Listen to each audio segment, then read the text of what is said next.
In the vast and uncharted reaches of deep space, a routine mission becomes humanity's darkest nightmare. A mysterious infection spreads through the crew of the starship, EOS-, twisting their minds, warping reality, and turning allies into strangers. As paranoia grows and trust shatters, they must unravel the secrets of an alien contagion that threatens not only their lives, but the future of all humankind. Can they survive long enough to uncover the truth, or will the void claim them forever? Subscribe now for this chilling sci-fi journey into madness beyond the stars. The starship, EOS, drifted silently through the inky blackness of interstellar space, its sleek metallic hull gleaming faintly under the distant light of a dying sun. Designed as a state-of-the-art exploration vessel, it carried a crew of 12 seasoned astronauts tasked with charting unexplored regions of the galaxy. For months, their mission had been uneventful, a monotonous rhythm of scientific analysis, system checks, and endless stretches of silence broken only by the hum of the ship's engines. But beneath the surface calm, something sinister stirred. It began subtly, almost imperceptibly. Commander Elena Voss noticed it first during her nightly rounds. The air seemed heavier somehow, tinged with an acrid odor she couldn't quite place. At first, she dismissed it as fatigue or perhaps a minor malfunction in the ship's environmental controls. Yet as days passed, others started reporting similar sensations, strange headaches, fleeting moments of disorientation, and vivid dreams that lingered uncomfortably into waking hours. No one spoke openly about these symptoms. Instead, they exchanged wary glances across the mess hall table, each person wondering if what they felt was real or merely imagined. Meanwhile, Dr. Marcus Hale, the ship's biologist, spent increasing amounts of time in the lab, running tests on samples collected from nearby asteroids. He had discovered traces of an unknown organic compound embedded within the rock fragments, an anomaly he initially found fascinating but soon grew increasingly uneasy about. The substance exhibited properties unlike anything recorded in Earth's databases, self-replicating structures that defied conventional biochemistry, capable of adapting rapidly to external stimuli. While everyone else focused on maintaining the ship's systems, Marcus became obsessed with understanding the nature of this enigmatic material. Little did he know, his curiosity would unleash horrors far beyond comprehension. By the third week, the subtle unease aboard the EOS escalated into palpable tension. Lieutenant Sarah Chun, the ship's navigator, began experiencing hallucinations so vivid they blurred the line between reality and illusion. She saw shadowy figures moving just outside her peripheral vision, heard whispers echoing through empty corridors when no one else was around. Once, while adjusting course coordinates at her station, she swore she felt cold fingers brush against her neck. Startled, she spun around, heart pounding, but found herself alone. Other crew members weren't immune to the phenomenon either. Engineer Raj Patel reported seeing numbers flickering across the walls of the engineering bay, though none of the diagnostic panels displayed any such anomalies. Medical Officer Dr. Lisa Nguyen documented cases of erratic behavior among several team members, including sudden mood swings and irrational outbursts. Even Captain Voss, usually stoic and composed, snapped at junior officers over trivial mistakes, her patience wearing thin. Despite mounting evidence pointing towards some form of collective psychosis, the true catalyst remained elusive. Speculation ran rampant. Was it psychological strain brought on by isolation? A malfunction in the life support systems poisoning the air? Or perhaps something more insidious? A contamination stemming from the asteroid samples Marcus continued to study obsessively? Whatever the cause, it was clear that the situation was spiraling out of control. One evening, during a routine meeting in the command center, tensions boiled over. When Raj suggested sealing off certain sections of the ship until the source of the problem could be identified, Marcus vehemently opposed the idea, insisting that isolating parts of the crew might exacerbate the issue rather than resolve it. Voices rose, tempers flared, and accusations flew back and forth until Captain Voss intervened, slamming her fist onto the table to restore order. Her sharp rebuke silenced the room, but the underlying mistrust lingered like a toxic cloud. As the argument subsided, Sarah glanced around the room, studying her colleagues' faces. They looked tired, haunted, even Marcus, whose eyes darted nervously between his notes and the rest of the group. It struck her then how much they had changed since the start of the mission. These were people she once trusted implicitly, individuals who shared laughter and camaraderie in cramped quarters millions of miles from home. Now, they seemed like strangers, united only by circumstance and fear. Marcus's obsession with the asteroid samples reached new heights as the days turned into weeks. He rarely left the lab, subsisting on nutrient bars and caffeine pills while poring over data streams late into the night. His experiments revealed startling insights. The organic compound appeared to interact with human neural pathways, mimicking neurotransmitters and altering brain activity. In controlled environments, it caused test subjects, fruit flies and small rodents, to exhibit bizarre behaviors, aggression, confusion, even apparent attempts at communication using patterns of movement. But there was more. The compound didn't just affect biological processes, it seemed to influence perception itself. Microscopic imaging showed clusters of the substance forming intricate lattice-like structures that pulsed faintly, almost rhythmically. To Marcus, it was as though the material possessed a kind of intelligence, albeit primitive and alien. He theorized that prolonged exposure might lead to profound alterations in consciousness, not merely physical illness but a fundamental rewiring of thought and emotion. His findings sent shockwaves through the crew. Some viewed them as proof of an impending disaster, urging immediate quarantine measures and cessation of all contact with potentially contaminated areas. Others argued that abandoning research now would mean forfeiting valuable knowledge, possibly even a breakthrough that could benefit humanity. Among them was Dr. Nguyen, who believed the key lay in finding a way to neutralize the compound without destroying its unique properties. Captain Voss convened another emergency meeting to address the growing divide. This time, however, the atmosphere was markedly different. Where before there had been heated debate, now there was resignation and acknowledgement that they were dealing with forces beyond their understanding. Raj proposed constructing a containment unit specifically designed to isolate the infected samples, limiting further risk. Sarah suggested rerouting power reserves to enhance sensor arrays, hoping to detect any additional anomalies before they spread. Yet despite these practical solutions, a creeping sense of inevitability hung over the discussion. Everyone knew the truth. Even if no one dared say it aloud, whatever was happening to them wasn't going to stop. The infection had already taken root, worming its way into their minds and bodies. And as Marcus stared at the glowing lattice formations on his monitor, he couldn't shake the feeling that the substance was watching him, waiting for something. The containment unit Raj proposed took 3 days to construct, during which time the crew worked in tense silence. Each member carried out their tasks with mechanical efficiency, avoiding unnecessary conversation as if afraid that speaking might hasten the spread of whatever was infecting them. The atmosphere aboard the EOS had shifted from one of cautious optimism to something far darker, a suffocating blend of paranoia and dread. When the containment chamber was finally operational, Marcus carefully transferred the most active samples into its secure confines. Thick walls of reinforced glass surrounded the glowing green lattice, isolating it from the rest of the lab. Sensors monitored every aspect of the environment: temperature, pressure, radiation levels, but none of the readings provided clarity about the compound's true nature. It pulsed steadily, almost rhythmically, as though alive and aware of its captivity. For a brief moment, there was hope. Perhaps containing the substance would halt its influence, giving the crew time to develop countermeasures or even reverse its effects. But that fragile optimism shattered when Dr. Nguyen collapsed during her morning rounds. She convulsed violently, clutching her head and screaming incoherently before falling unconscious. Medical scans revealed no physical abnormalities, yet her brain activity spiked erratically, resembling someone trapped in a nightmare.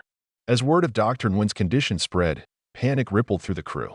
Some demanded immediate evacuation protocols, arguing that the ship itself had become a vector for infection. Others insisted they couldn't abandon the mission without answers, fearing the consequences of returning to Earth with an unknown contagion aboard. Captain Voss listened impassively to both sides, her face unreadable as she weighed their arguments.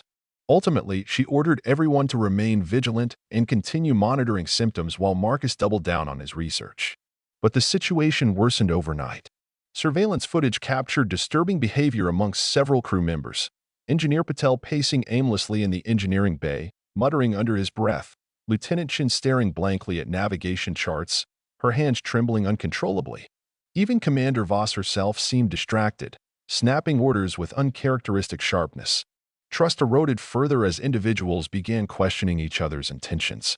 Was this truly an alien infection? Or were some of them deliberately sabotaging efforts to contain it?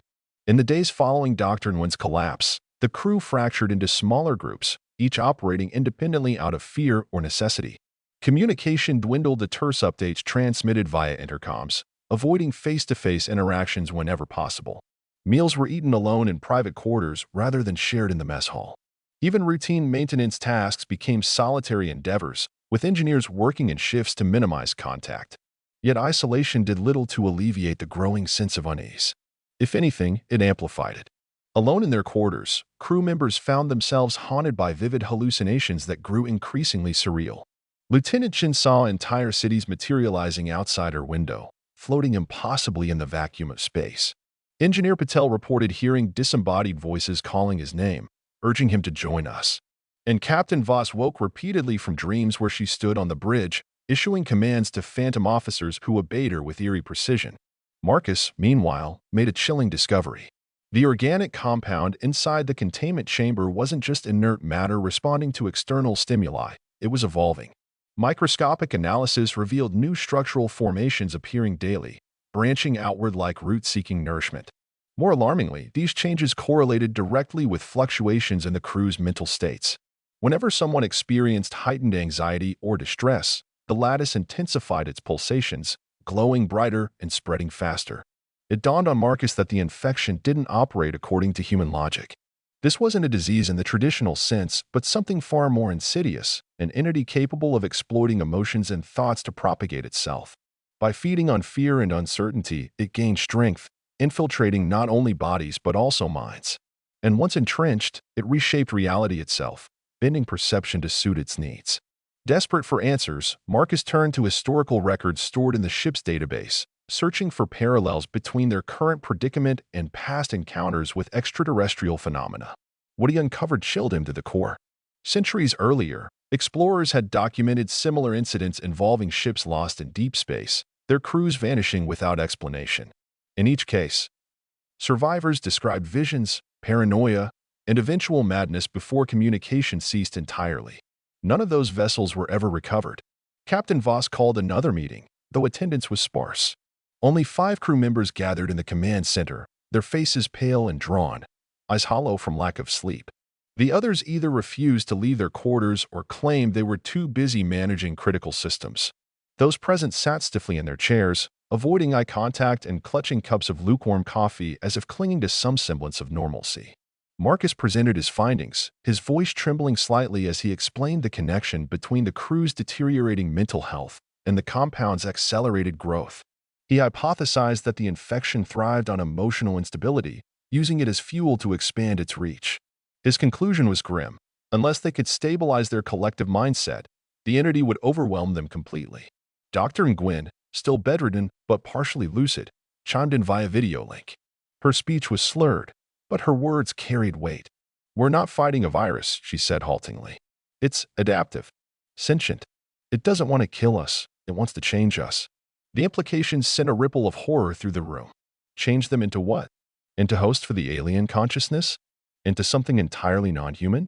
No one dared ask the question aloud, but it hung heavy in the air nonetheless. Captain Voss broke the silence with a directive: meditative practices.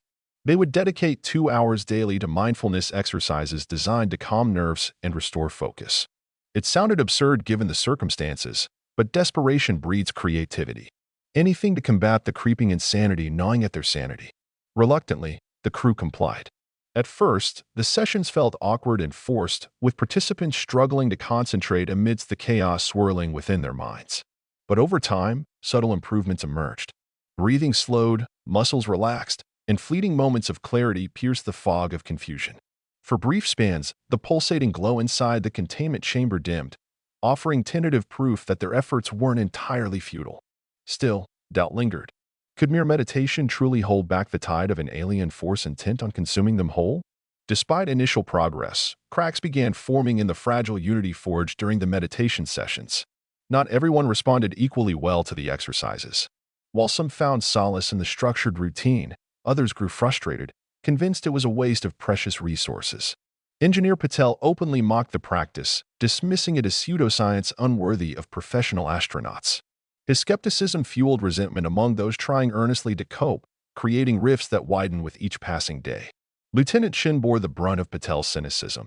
Having embraced the meditative techniques wholeheartedly, she often led group sessions, guiding participants through breathing exercises and visualization routines.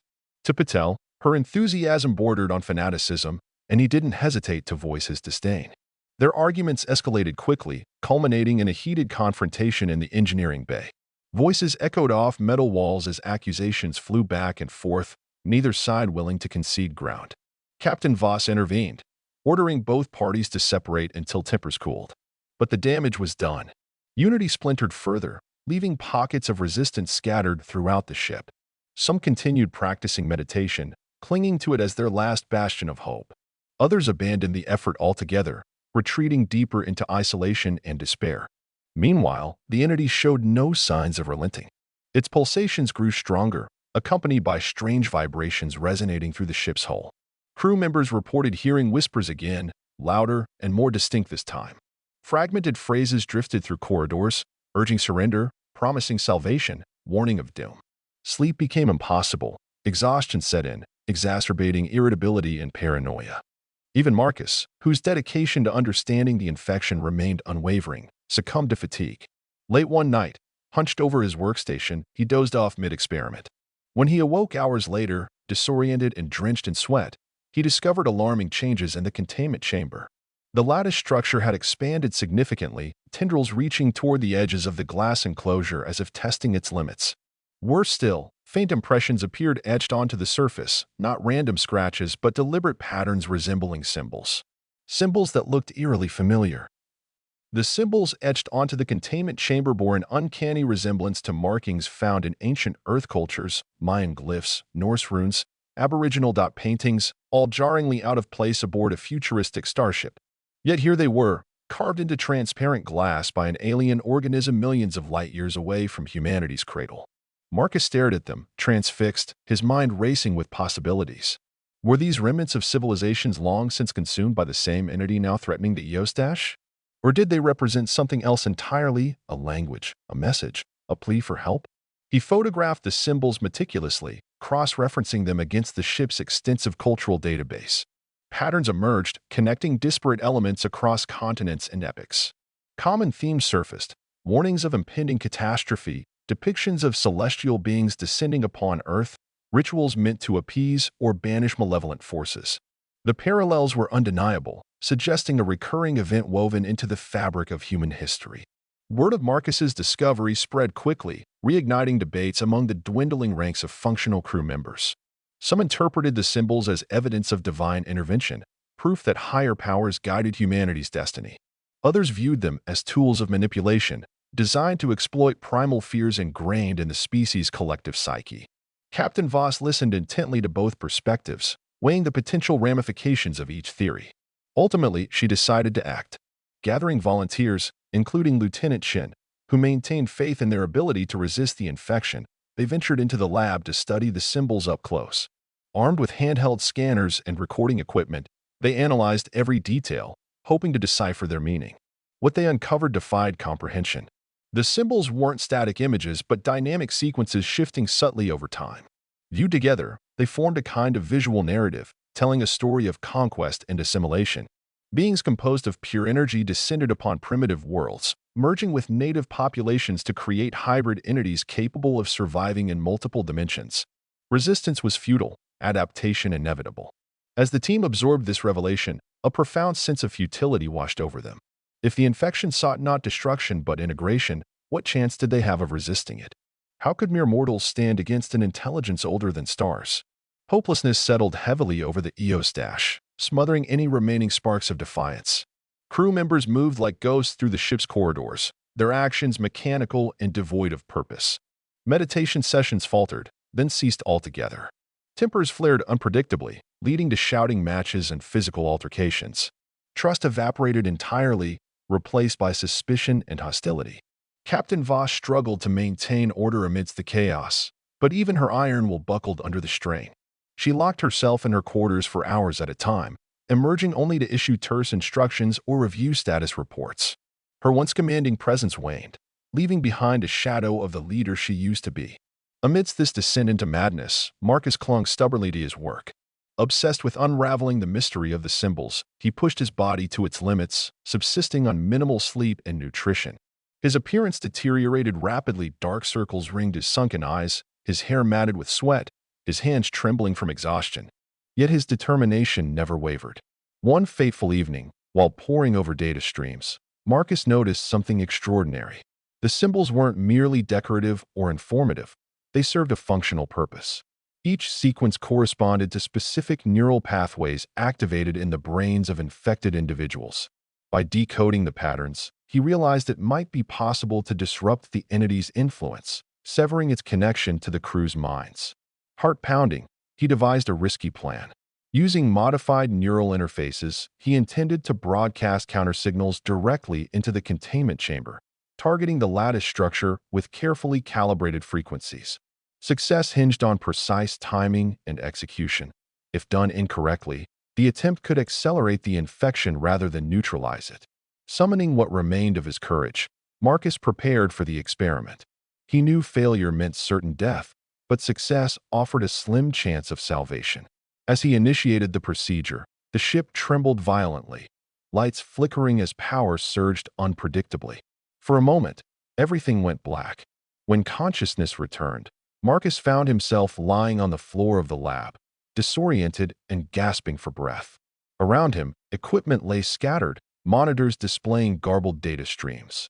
The containment chamber, however, remained intact, the lattice structure glowing faintly, its pulsations reduced to a sluggish rhythm. Initial scans suggested partial success. Neural activity readings indicated diminished interaction between the entity and the crew's minds. Hallucinations subsided temporarily, granting brief periods of lucidity. Though far from cured, the infection appeared weakened, its grip loosened enough to allow cautious optimism. News of the breakthrough spread cautiously, tempered by lingering doubts. Could they trust Marcus's results? Had the experiment truly stabilized their condition, or merely delayed the inevitable? Captain Voss convened a meeting to discuss next steps, her tone measured yet firm. "We've bought ourselves time," she declared. "Use it wisely." Under her guidance, the crew regrouped, re-establishing lines of communication and cooperation. Tasks were divided efficiently, ensuring essential systems remained operational while research continued. Morale improved marginally, bolstered by tangible progress after weeks of despair. But challenges persisted. The entity hadn't been eradicated, it endured, biding its time, waiting for opportunities to strike again. Crew members remained vigilant, monitoring symptoms closely and reporting anomalies immediately. Trust rebuilt slowly, brick by painstaking brick, as they learned to rely on one another once more. Through it all, Marcus pressed forward, driven by renewed determination. His near-death experience had instilled a sense of urgency, convincing him that unlocking the full scope of the entity's capabilities held the key to survival. With fresh resolve, he delved deeper into the labyrinthine mysteries of the alien infection, uncovering secrets that promised both peril and promise. The fragile stability achieved through Marcus's experiment proved short-lived. Within days, the entity began adapting to the counter-signals, its lattice structure shifting and reconfiguring in response to the neural interference. The pulsations grew erratic again, accompanied by a low-frequency hum that reverberated through the ship's hull. Crew members reported renewed hallucinations, more vivid, more invasive than before. Lieutenant Chun described seeing her reflection in the navigation console distort grotesquely, her face stretching into an alien visage with glowing eyes and jagged teeth. Engineer Patel claimed he could hear his own thoughts spoken aloud by voices not his own, echoing endlessly in the engineering bay. Even Captain Voss admitted to moments of dissociation, where she felt detached from her body, observing herself from afar as if trapped in someone else's dream. Marcus, exhausted but resolute, recognized the pattern. The entity wasn't just resisting, it was learning. Every attempt to combat it provided new data, enabling it to evolve faster than they could anticipate. This realization filled him with dread, yet also sparked a glimmer of insight. If the infection thrived on interaction, perhaps the key lay in disengagement, cutting off all stimuli that fueled its growth. He proposed a radical solution, shutting down non-essential systems across the EOS dash, including artificial gravity and internal lighting. By plunging the ship into near-total darkness and silence, they might starve the entity of sensory input, forcing it into dormancy. It was a desperate gamble, one that risked leaving them vulnerable to other dangers, but with no alternatives on the horizon, the crew reluctantly agreed. Under Marcus's guidance, power levels were reduced incrementally over several hours. As lights dimmed and machinery powered down, an eerie stillness enveloped the vessel. The hum of engines faded, replaced by the faint creaks of metal expanding and contracting in the cold vacuum of space. In the absence of noise and light, time seemed to stretch unnaturally, each second dragging into eternity. For a while, it worked. The pulsations within the containment chamber slowed, their intensity waning significantly. Hallucinations diminished, granting brief respites from the relentless assault on their minds. Yet the cost was steep. Living in perpetual darkness took a toll on morale, amplifying feelings of isolation and helplessness.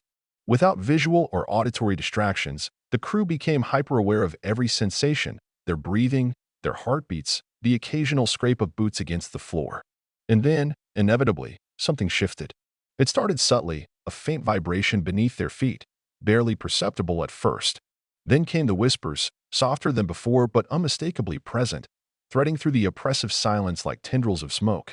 The crew huddled together in the command center, sharing flashlights and ration packs, clinging to the illusion of safety despite knowing better. Captain Voss ordered periodic checks of critical systems, ensuring life support remained operational. Venturing out into the darkened corridors required courage none of them truly possessed, yet duty compelled them forward. Lieutenant Chin volunteered for most excursions, her small frame navigating the shadows with surprising agility. She returned each time shaken but determined, reporting strange phenomena. Doors opening on their own, objects rearranged inexplicably, cold spots lingering in empty rooms. Marcus stayed behind, poring over limited sensor data transmitted from scattered monitoring stations. What little information he gleaned painted a troubling picture. Energy readings fluctuated erratically, suggesting movement beyond the containment chamber. The entity was spreading, not physically, but psychically, infiltrating the ship's infrastructure and embedding itself within their collective consciousness. Desperation drove them to drastic measures. Dr. Nguyen, now partially recovered, suggested using electromagnetic pulses (EMPs) to disrupt the entity's neural pathways. The plan carried significant risks. EMP bursts could damage vital equipment, potentially crippling the EOS permanently, but the alternative was surrender. After heated debate, Captain Voss authorized the procedure, assigning teams to shield essential systems while Marcus prepared the EMP generators. The operation unfolded under cover of darkness, guided solely by handheld torches. Tension crackled in the air as engineers rigged the devices, their hands trembling with fatigue and fear. When the first pulse detonated, the effect was immediate and overwhelming. Lights flickered violently, monitors displayed chaotic static, and the ship shuddered as though struck by an invisible force. For a moment, silence reigned absolute. Then came the backlash. The EMP had succeeded in disrupting the entity's influence, but only temporarily. Like a wounded predator lashing out, the infection retaliated with ferocious intensity. The lattice structure inside the containment chamber erupted in a blinding flash of green light, sending shockwaves rippling through the ship. Alarms blared, warning klaxons piercing the darkness as systems overloaded and failed. Chaos erupted. Crew members scrambled to contain the damage, their movements frantic and uncoordinated. Fires broke out in multiple locations, forcing emergency evacuations of affected areas. Smoke filled the corridors, mingling with the acrid stench of burnt wiring and scorched metal. Communication channels collapsed, leaving individuals stranded without means of contacting others. Amidst the pandemonium, Captain Voss maintained a semblance of control, issuing terse commands via portable comms units. Her voice cut through the din like a lifeline, anchoring the crew amidst the storm. Under her direction, priority shifted to stabilizing critical systems: oxygen supply, temperature regulation, structural integrity. Survival became the sole objective, everything else secondary. Marcus, meanwhile, fought to regain access to the containment chamber. Initial scans indicated catastrophic breaches in the glass enclosure, allowing fragments of the lattice to escape into the surrounding environment. He donned a hazmat suit and ventured into the lab, navigating debris and dodging falling equipment. Inside, the scene was apocalyptic. Glowing shards floated freely, drawn toward heat signatures and electrical currents. They attached themselves to surfaces indiscriminately, pulsating wildly as they absorbed energy. Realizing containment was impossible, Marcus made a split-second decision. Grabbing a containment pod designed for hazardous materials, he began collecting the largest fragments, sealing them inside before they could spread further. His actions bought precious minutes, delaying the inevitable long enough for reinforcements to arrive. By the time order was restored, the EOS resembled a war zone. Damaged panels exposed tangled wires, coolant leaks pooled on the floor, and scorch marks marred walls throughout the vessel. Yet somehow they endured. Against all odds, they survived another round of the entity's wrath. But survival came at a cost, one none of them fully understood until later. In the aftermath of the EMP incident, the crew discovered unsettling changes within themselves. Subtle at first, these transformations grew increasingly pronounced over time. Lieutenant Chen noticed her reflexes improving dramatically, reacting instinctively to threats before consciously registering them. Engineer Patel developed heightened spatial awareness, able to diagnose complex mechanical issues with uncanny precision. Even Captain Voss exhibited enhanced strategic thinking, anticipating problems before they arose and devising solutions with lightning speed. At first, these abilities seemed beneficial, an unexpected silver lining amid catastrophe. But as days passed, darker implications surfaced. Memories blurred, fragmented, rewritten. Conversations replayed differently in each participant's mind, details altered or omitted entirely. Personalities shifted, becoming less human and more something else. Marcus bore witness to these changes firsthand, documenting them meticulously in his journal. He observed how crew members avoided mirrors, unable or unwilling to confront what stared back. Their eyes reflected unnatural light, pupils dilated unnaturally wide, irises tinged with faint traces of green. Skin took on a translucent quality, veins visible beneath the surface, pulsing rhythmically in sync with the entity's lattice structure. Most disturbing of all was the growing sense of detachment. Emotions dulled, replaced by clinical efficiency. Empathy vanished, replaced by cold logic. Bonds forged through shared adversity unraveled, leaving behind hollow shells united only by necessity. Confronted with this grim reality, Marcus wrestled with an agonizing dilemma. Should he reveal his findings, risking panic and mutiny? Or conceal the truth, preserving fragile unity at the cost of transparency? Ultimately, he chose silence, burying his notes deep within encrypted files accessible only to him. But secrets have a way of surfacing when least expected. The final confrontation occurred during a routine maintenance check. While inspecting a damaged section of the hull, Lieutenant Chen stumbled upon an anomaly, a cluster of glowing green tendrils embedded within the ship's exterior plating. At first glance, they appeared identical to those contained within the lab. But closer examination revealed subtle differences, denser formations, sharper edges, pulsating with malevolent intent. Panic surged through her veins as realization dawned. The entity hadn't merely escaped confinement, it had integrated itself into the EOS itself, transforming the vessel into an extension of its will. Every system, every component, every inch of metal served as a conduit for its influence. They weren't fighting a foreign invader, they were riding inside it, prisoners aboard a living organism masquerading as a spaceship. Summoning the remaining crew, Chen relayed her discovery, her voice trembling with barely suppressed hysteria. Shock rippled through the group, followed swiftly by despair. For weeks, they had battled tirelessly against an unseen foe, believing victory achievable through perseverance and ingenuity. Now, faced with irrefutable evidence of their futility, hope crumbled utterly. Captain Voss stood apart, her expression unreadable. Slowly, deliberately, she activated the ship's self-destruct sequence. The countdown began, a steady monotone ticking away the seconds until oblivion. No explanations, no arguments, just a single, immutable fact: there would be no survivors.